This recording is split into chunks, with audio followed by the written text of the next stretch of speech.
Kembali dengan saya, Pendeta MBM, dan malam hari ini saya akan secara khusus mau membahas tentang pendeta-pendeta karismatik yang suka membuat orang geblak-geblak atau jatuh-jatuh ke belakang. Ya, dan ada dua orang yang saya tulis di judul video ini dan juga di thumbnail, yaitu Assalamualaikum warahmatullahi wabarakatuh. Berjumpa lagi dengan saya, Dr. Akal ya, di channel kesayangan kita, Hidayah Mualaf Channel. Channel yang mengedukasi dan menghibur. Salah ini ya. Ini di debat panas ini. Aduh, saya kadang-kadang udah mulai pikun ini ya. Ya, tolong dimaklumi karena memang hari ini super sibuk ya. Hari ini benar-benar super sibuk. Jadi otak saya jadi ngeblank ini ya. Oke, selamat datang di Debat Panas, channel yang menyajikan informasi seputar dunia debat yang panas dan cadas ya. Dan pada kesempatan kali ini kita akan mendengarkan pernyataan dari seorang pendeta yang bernama Muriwali Yanto Matalu ya. Jadi Muriwali Yanto Matalu ini membuat konten ya dengan mengatakan bahwa Risuli Lubis ya ini adalah pendeta yang tidak jelas atau sesat lah ya, bisa dikatakan sebagai pendeta sesat si Risuli Lubis karena membuat orang geblak atau jatuh ya, nanti dia teriak-teriak terus raba sana raba sini ya, tapi ya kita tahulah kalau Risuli Lubis ini memang suka meraba sana meraba sini, setelah diraba sana diraba sini orangnya jadi sembuh. Lucu juga kalau dipikir-pikir, tetapi ya walaupun mereka berhasil menyembuhkan orang, Muriwali nggak senang juga gitu. Kadang-kadang serba salah ya. Padahal yang dilakukan Risuli Lubis itu istilahnya tidak merugikan Muriwali secara langsung ya. Saya nggak tahu kalau secara tidak langsung ada nggak yang dirugikan ya. Mungkin ada gitu kan. Jadi murid-muridnya Muriwali atau pengikutnya Muriwali jadi pindah. Yang sebelumnya ngikut Muriwali jadi pindah mengikuti Risuli Lubis. Jadi secara nggak langsung Muriwali keberatan dong, rugi gitu kan. Banyak pengikut-pengikutnya yang jadi pindah haluan. Tetapi kalau secara langsung ya nggak merugikan karena yang dilakukan Risuli Lubis ini ya fokus kepada dirinya sendiri gitu kan, gebrak orang sembuh, gebrak ya orang langsung kerasukan gitu, wah gitu kan, menggigil gelepak kayak ikan kehabisan udara gitu kan ya. Saya nggak tahu ya kenapa ada pertentangan yang begitu besar antara orang-orang reform dan orang karismatik tentunya. Ya, orang reform ini benar-benar sangat anti dengan yang namanya karismatik. Apalagi setelah pentolannya, ya Stephen Tong itu buka suara gitu kan. Jadi pendeta Stephen Tong itu sangat geram yang namanya karismatik karena dianggap menistakan kekristenan. Ya, dianggap sebagai penipuan, meniru, ya, meniru Yesus. Ya. Jadi tiruan itu artinya kan palsu, dianggap sebagai penghinaan atau penghujatan kepada Yesus. Ya, ya, jadi orang-orang reform itu memang sangat istilahnya tidak bisa menerima lah, ya, tidak bisa menerima aliran karismatik ini, ya, termasuk Muriwali ini yang secara terang-terangan menyampaikan ketidaksukaannya, ya, ketidaksukaannya kepada pendeta Risuli Lubis, ya. Risuli Lubis ini kita padahal anggap dia pendeta yang lucu, tetapi ternyata di mata Muriwali dia nggak lucu, ya. Di mata Muriwali dia ini sesat malah.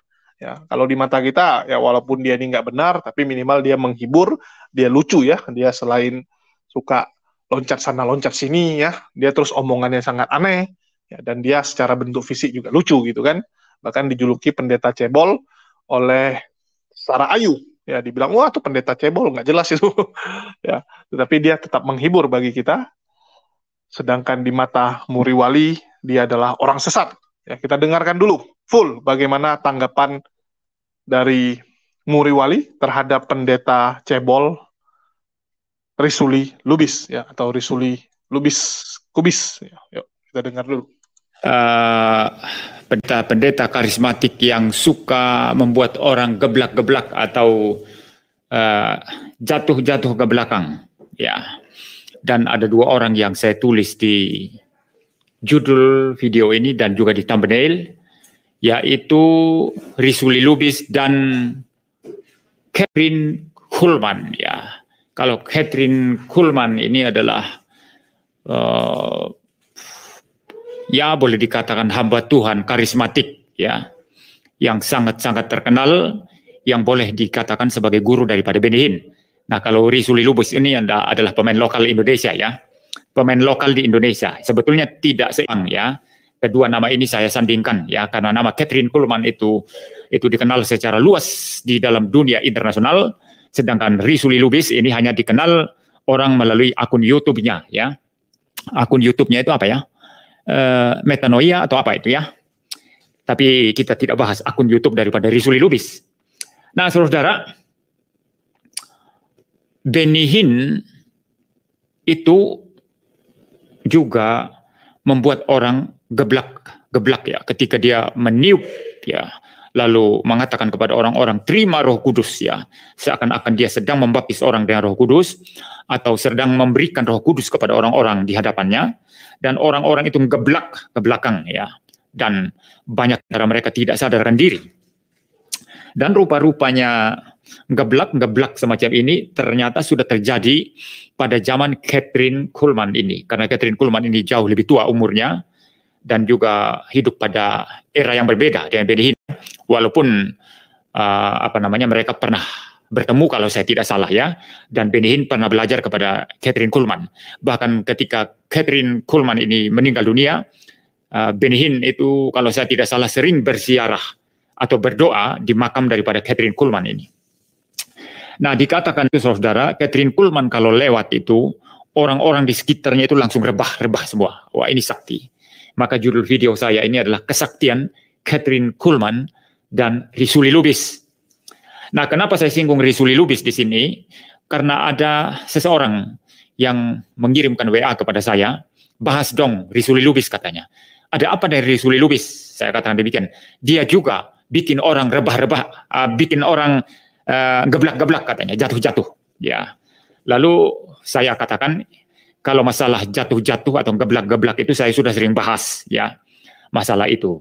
Tetapi saya pikir-pikir ada baiknya juga saya membahas secara khusus ya, permintaan itu berkenaan dengan geblak-geblak ini. Dan sebetulnya di Indonesia ini bukan hanya Risuli Lubis ya, itu banyak pendeta-pendeta karismatik ya tertentu yang juga bikin jatuh-jatuh orang. Ya, katakanlah Philip Mantova ya, yang bahasa rohnya itu saya dengar di YouTube itu Sakayama gitu ya. Ada Sakayama gitu ya. Ya, saya sendiri tidak percaya bahasa roh yang semacam itu ya. Lalu juga siapa lagi di Indonesia ini? Masih ada saudara ya yang suka membuat orang itu jatuh-jatuh ya. Nah, kita fokus sekarang kepada sedikit tentang Kathryn Kuhlman, saudara. Memang Kathryn Kuhlman ini di dalam pelayanannya itu terkesan memang ganjil atau aneh. Cara dia berkhotbah, cara dia menatap, ya, cara dia berbicara. Nanti saya akan sedikit putarkan videonya ya, supaya saudara paham apa yang saya maksud dengan memang dia sedikit ganjil atau aneh. Ya. Ngomong-ngomong, audio saya bagus tidak saudara ya? Mungkin yang sedang menonton silakan menulis sedikit di live chat apakah audionya bagus atau tidak. Kalau bagus silakan tulis-tulis saudara ya. Nah, Kathryn Kuhlman ini saudara, dalam amatan saya memang ganjil ya cara dia berbicara ya, seperti itu. Dan pelayanannya memang mendapat perhatian ya secara internasional, dan dia sering mengadakan pertemuan-pertemuan mengumpulkan orang dalam jumlah besar ya. Ya, boleh dikatakan dalam kebaktian-kebaktiannya. Dan sebagaimana saya katakan tadi bahwa orang-orang itu rebah-rebah ketika dia lewat itu memang sebetulnya itu sangat unik di dalam apa yang dikerjakan oleh Kathryn Kuhlman ini.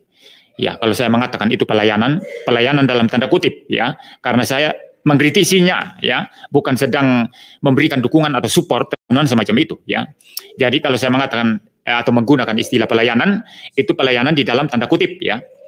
Nah, saudara, Kathryn Kuhlman ini memang kalau dia lewat lalu orang-orang jatuh-jatuh, rebah-rebah itu memang sangat-sangat menjadi ciri khas dia, dan dianggap itu sebagai akibat daripada kuasa Roh Kudus yang menyelimuti dia, atau kuasa ilahi yang sedang menyelimuti dia. Ya, maka ketika dia lewat, saking hebatnya kuasa Roh Kudus yang memenuhi dia atau menyelimuti dia, maka orang pun jatuh-jatuh, tidak tahan akan hadirat Allah atau hadirat Roh Kudus katanya. Nah, kalau Ben Hinn beda kan? Ben Hinn kan mesti tiup begini ya, atau dia lepaskan jubahnya atau jasnya, lalu kemudian dikebaskan begini, lalu orang jatuh-jatuh. Nah, kalau Kathryn Kuhlman tidak pakai kayak gitu. Dia hanya cukup lewat dan orang pun rebah-rebah. Ya, kita akan meneliti nanti apakah geblak-geblak semacam ini itu memang didukung Alkitab atau tidak. Sebetulnya saya sudah banyak bicara tentang hal ini ya, tetapi karena ada permintaan ini dan menyinggung-nyinggung nama Risuli Lubis yang juga ternyata bisa membuat orang geblak-geblak ke belakang, maka saya menganggap penting untuk saya membahas kembali. Ya. Jadi karena konsep yang semacam ini, ya, hamba Tuhan tertentu itu ya diselimuti oleh kuasa Allah, diselimuti oleh kehadiran Allah yang luar biasa, atau kehadiran Roh Kudus yang luar biasa. Mereka dipenuhi sedemikian rupa, maka orang-orang yang berada di sekitar mereka bisa rebah dan jatuh. Ya, itu pemahaman umum, konsep yang mereka pegang. Selain daripada tentu saja mereka sedang membagikan Roh Kudus atau sedang membaptis orang-orang lain dari Roh Kudus, sehingga orang-orang yang dibaptis dengan Roh Kudus menurut versi mereka itu kemudian rebah-rebah atau jatuh-jatuh ke belakang. Ya, maka dalam konteks ini ya saya mengatakan mereka orang sakti. Ya, Risuli Lubis ini orang sakti ya, bisa jatuh-jatuh. Ben Hinn orang sakti. Kathryn Kuhlman ini apalagi ya, orang sakti ya, dia tidak perlu tepok-tepok begitu ya, atau tumpangkan tangan, atau cukup lewat saja orang langsung rebah-rebah. Oh, ini kesaktian saudara ya, tapi kesaktian dalam tanda kutip ya. Nah, apakah memang Alkitab mengajarkan kita kesaktian semacam itu? Saya akan jawab itu. Tapi kita sebelumnya mendengarkan dulu atau melihat dulu apa yang saya katakan tadi sebagai cara berbicara atau cara berkhotbah atau cara berbicara yang sangat janggal menurut saya daripada Kathryn Kuhlman ya. Saudara perhatikan ya, saya akan menunjukkan itu di depan kamera.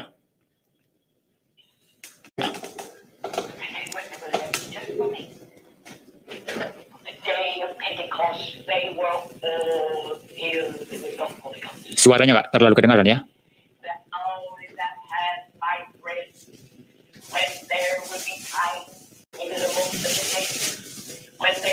Saudara perhatikan matanya saudara ya. Saya dekatkan ke itu ya. Perhatikan matanya. Gerakan tangannya lihat. Cara juga dia berbicara seperti berbisik-bisik. Ya, saya dekatkan ke mikrofon suaranya ya.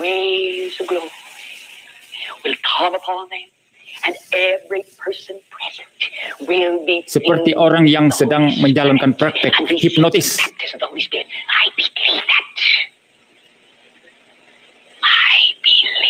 Ya, ada yang menulis seperti ritual setan katanya, itu benar. Seperti ritual setan. Jadi ada lagi ini siapa? Deus Benedicta, suara setan itu katanya. Ya, saya stop ya saudara ya. Ya, jadi cara bicaranya itu bagi saya itu ganjil, aneh ya. Ya, misalnya kalau saya khotbah begini. Ya, saudara-saudara, Tuhan berkata kepada kita, Dia ada di sana. Wah, mengerikan saudara. Saya kalau khotbah begitu mau enggak saudara? Saudara mau ya kalau saya khotbah seperti itu? Saya sama sekali enggak sejahtera ya, seperti membaca mantra ya, seperti ada sesuatu yang lain lah ya, spirit yang lain ya, yang sedang menguasai ya. Dan cara berbicara seperti itu seperti orang yang sedang menjalankan praktek hipnotisme, menghipnotis orang itu. Dan tentu saja dengan cara bicara seperti ini saudara, itu menghipnotis orang-orang yang ada di bawahnya. Apalagi jikalau praktek semacam ini itu ada setan, maka orang-orang yang ada di depan itu akan mendapat pengaruh semacam pengaruh spiritual tertentu ya. Spiritual bukan dalam pengertian iman Kristen ya, spiritual di dalam Kristus ya, tetapi spiritual dari spirit yang lain, dari roh-roh yang lain. Ya, ini sangat berbahaya ya, sangat-sangat berbahaya. Maka saudara gini, satu prinsip penting untuk membedakan hamba Tuhan sejati dengan yang tidak, perhatikan bagaimana mereka menjalankan pelayanan. Ini penting sekali saudara. Perhatikan bagaimana mereka menjalankan pelayanan. Kalau ada cara-cara tertentu yang tidak umum bahkan dilakukan dalam Alkitab. Tidak umum dilakukan oleh hamba-hamba Tuhan dalam sepanjang sejarah gereja. Ya. Ada keanehan-keanehan, keganjilan-keganjilan tertentu, maka saudara patut curiga. Ya, saudara patut curiga. Rasul Paulus ketika lewat, rasanya belum pernah orang rebah jatuh ya. Paulus itu rasul yang sangat hebat. Ya, nggak ada apa-apa. Ya, teman-teman sudah dengarkan ya penuturan dari siapa nih? MYM ya. Muliwali Yanto Manalu ya. Matalu. Jadi di mana dia mengatakan bahwa Catherine ini ya sangat mengerikan, yang ada dia melakukan hipnotis. Ya, sangat aneh kalau Roh Kudus bekerja seperti itu. Lebih tepatnya ini malah hipnotis dia bilang menurut dari Muriwali ya. Ini nambah hipnotis. Dan mungkin saya akan tampilkan ya bagaimana dulu Catherine ya Kuhlman melakukan penyembuhannya dan juga bagaimana dia melakukan telekinetisnya ya. Kalau dibilang ke telekinetis ini ya, ini mirip-mirip dengan orang-orang karismatik umumnya. Ya, caranya ya memang seperti itu. Pick them up. Walk over there. Walk. Walk over there. Just keep on walking. Is there no pain in your body? Is there no pain there? She's scared to death. Put your arms up again. Put them up again.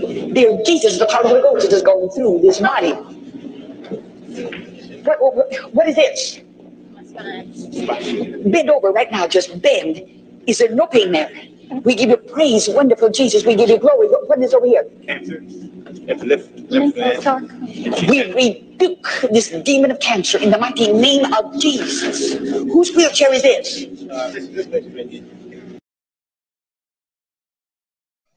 Ya, teman-teman sudah lihat ya, begitulah cara Catherine Kuhlman. Ya, dia salah satu pelopor, ya, salah satu pelopor evangelis modern ya.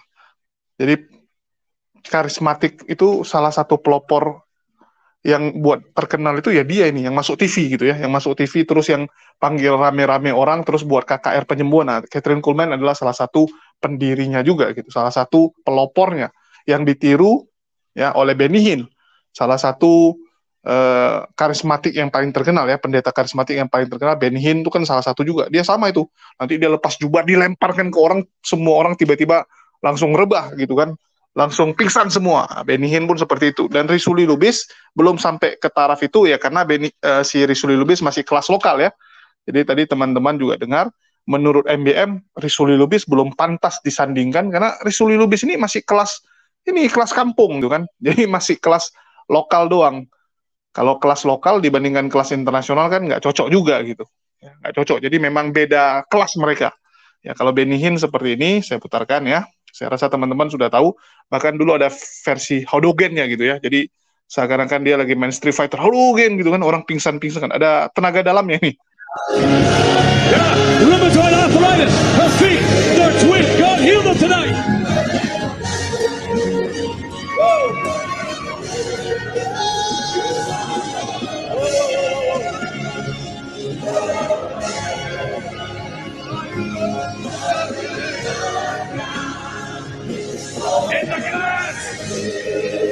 Infection, collapse, pain, severe lower back. What happened? Tumor disappeared.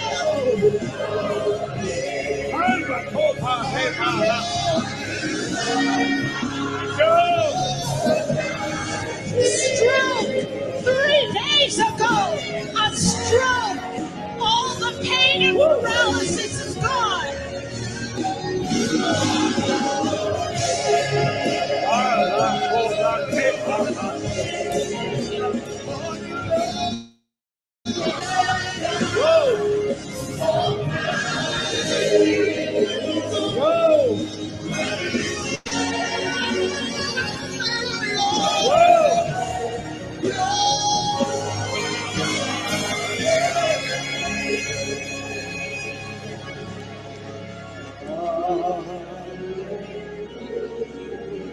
What's going on there? She had a stomach condition, all healed tonight, and her husband. Ya, teman-teman sudah lihat ya bagaimana kemampuan dia. Jadi macam tenaga dalam Hadouken gitu kan, terbang semua orang. Jadi kalau nanti dia udah puncaknya ya, disapu semua penontonnya semua tumbang semua. Luar biasa sekali ini ya. Kalau yang udah kelas-kelas internasional. Kalau si Rizul Lubis masih satu orang dia pegang tumbang gitu ya. Dia harus satu-satu, belum bisa sekali pukul semua sekaligus dalam waktu bersamaan gitu ya. Belum. Kalau Rizul Lubis masih kelas kampung lah kita bilang. Ya, jadi mungkin Rizul Lubis nanti akan pelan-pelan naik, ya minimal jadi kelas nasional dulu. Kalau Gilbert, ya terus Philip Mantova itu kan udah kelas nasional, ya bahkan sudah beberapa kali main internasional juga, ya baru ngerintis internasionalnya. Nah, kalau si Rizul Lubis ini masih kelas kampung, ya masih istilahnya kalau pertandingan bola masih tarkamnya ya, antar kampungnya gitu. Nanti pelan-pelan dia naik liga. Ya Liga Indonesia, nanti naiknya Liga ASEAN, baru naiknya internasional. Ya, jadi kita semangatin aja Rizul Lubis supaya bisa naik terus. Minimal kita pernah kenal sama dia gitu. Jadi kalau Rizul Lubis nanti jadi pendeta fenomenal gitu kan, yang kalau dia datang orang pegang jubahnya pun udah rebah, ya atau dia setiap lewat orang pada tumbang-tumbang rebah, ya, minimal kita udah pernah kontek-kontekan sama dia, udah pernah kenal. Ya, jadi satu keberuntungan juga bagi kita kenal dengan pendeta besar Rizul Lubis ini ya. Tapi sayang, kemarin gereja pinggir relnya gagal karena nggak ada donatur. Ya, ini teman-teman Kristen ini gimana sih? Masa Rizul Lubis mau bikin gereja murtadin pinggir rel, ya di samping rel kereta api yang jelas-jelas itu membutuhkan biaya untuk dibangun. Nggak ada yang mau nyumbang dia. Sedih juga nih. Ya, nggak ada yang bantuin gitu. Saya sampai pikir, wah, kok beda sekali perlakuan teman-teman Kristen antara ke Rizul Lubis dengan ke Saifuddin Ibrahim. Apa karena Rizul Lubis tidak mau menghujat Islam, ya dia istilahnya cuma nyindir-nyindir doang, nggak berani langsung to the point menghujat? Apa karena dia nggak menghujat seperti itu sehingga teman-teman Kristen nggak mau kasih ke dia, ngasihnya ke Saifuddin aja lah. Saifuddin terang-terangan kok hujat, apalagi Paul Jang, wah lebih kencang lagi kalau Paul Jang, karena dia memang raja hujatan gitu kan. Kalau Paul Jang selalu menghujat, sehingga orang senang. Ya, jadi tingkatannya tuh benar-benar bikin sakit kepala kalau kita lihat. Makin menghujat, makin senang orang. Ada apa nih dengan kalian gitu teman-teman? Ya coba kalian renungkan, ada apa nih dengan kalian? Kenapa makin menghujat, makin disenangin? Pak Ibnu Kalam kemarin saya undang di HMC. Pak Ibnu Kalam sendiri mengatakan, ya memang di agama Kristen itu seperti itu. Kalau berani mengkritik, berani menghujat Islam, makin disenangi sama donatur. Saya nggak ngerti gitu. Saya nggak ngerti, kenapa sampai seperti itu? Apa yang kalian inginkan? Ya, coba kalian renungkan lagi. Kalian ini ingin apa sebenarnya? Apa kalian merasa ya bahwa memang kita ini harus ribut? Kan aneh gitu. Kita ini hidup rukun kok. Kenapa harus seperti itu? Ya. Selalu mendukung yang namanya hujatan. Harusnya kita bergandengan tangan. Para penghujat-penghujat inilah yang harusnya kita redam. Ya. Kita singkirkan agar tidak ada lagi hujatan-hujatan sehingga orang bisa hidup rukun. Diskusinya pun diskusi akademis, bukan saling maki. Ya. Bukan saling provokasi, saling panas-panasin gitu. Apa enaknya gitu? Ya, saya bingung nih kalau menghadapi teman-teman yang kerjanya cuman ya bisa hujat-hujatan saja. Ya.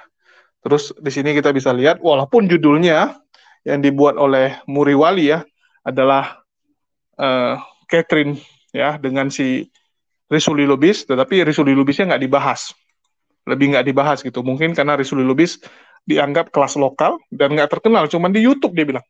Ya pelayanannya belum ada masuk TV nasional, belum pernah diliput media, yang ada cuman di YouTube-nya, itu pun diragukan. Ya, sandiwaranya kurang keren gitu kan. Jadi mungkin karena biaya juga gitu. Kalau mau totalitas gitu. Ya, sewa yang benar-benar bagus panggungnya, mainnya pun cantik gitu kan, tipu-tipunya. Karena kemarin Rizul Lubis itu pernah buat yang penyembuhan tengah jalan, ketara kali. Ya, ketara kali bahkan diketawain sama si Rudi Yohanes pula itu. Dibilang, wah ini bohongnya ini kelewatan gitu. Ya. Karena dia tiba-tiba sembuhkan seorang ibu yang udah lama nggak bisa jalan, tetapi saat ibu itu bisa jalan, nggak ada tampak bahagia, bahkan suaminya yang selama ini dorongin dia, begitu lihat istrinya bisa jalan pun, suaminya cuma terdiam gitu kan, kok bisa gitu, ya bukannya senang gitu, nggak ada ekspresi gitu, nggak ada ekspresi apapun gitu. Ini bayarnya pemain-pemain murah soalnya ya, cuman orang di jalan dikasih duit disuruh acting. Kurang keren, harusnya benar-benar pemain film yang dibayar. Ya, latih orang bagus-bagus sebelum main, wah ya, berapa kali percobaan dulu. Toh itu kan bukan live. Ya, bukan live rekaman gitu.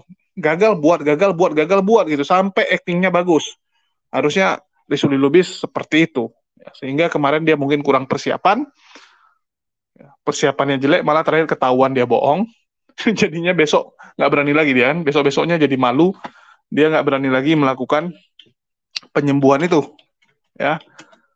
Jadi sayang sekali gitu. Bahkan si KC ya alias Kucluk itu didoain sama dia, bukannya tambah sembuh, malah jadi skandal gitu kan, skandal yang sangat memalukan bagi Rizuli Lubis ya. Kita putarkannya nih, Rizuli Lubis saat menyembuhkan orang yang melawak itu ya. Nah, ini teman-teman bisa lihat ya. Jadi ibu ini udah lama nggak bisa jalan, dia bilang ya. Kita dengar dari awal deh. Sini. Hah? 1 tahun? 1 tahun. Kenapa nggak bisa jalan? Saya tinggi. Darah tinggi? Ya. Saya doain ya. Ya. Siapa namanya? Tidak mah. In the name of Jesus Christ. In the name of Jesus Christ. Dalam nama Yesus Tuhan, berjalan dia. Di mana-mana dilakukan mujizat, di sini juga dilakukan mujizat. Terima. Mengalir. Mujizat. Kamu bisa jalan. Ayo. Bisa. Iya. Dalam nama Yesus. Jalan. Nggak usah pegangan. Iya. Terus. Dalam nama Yesus.